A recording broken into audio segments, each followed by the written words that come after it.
কি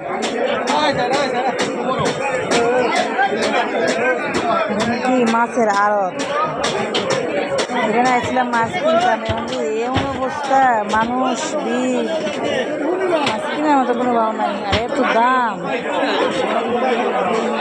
তারপরও কিছু কিনলাম মাছ। আইসি যখন তো খালি যেতাম না, কিছু না কিছু লইয়ে যাওয়ার মতো।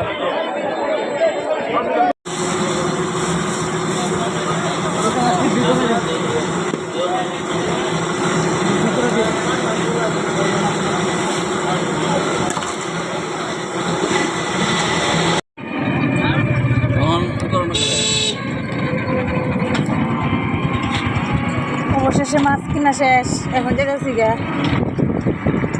মাছ কিনার আবিতে ফিরছে। যে দাম, সবচেয়ে বড় কথা যে ভিড়, মাছ কেনার মতো পাওয়াই নাই। বাসার যাই বড় হয়েছে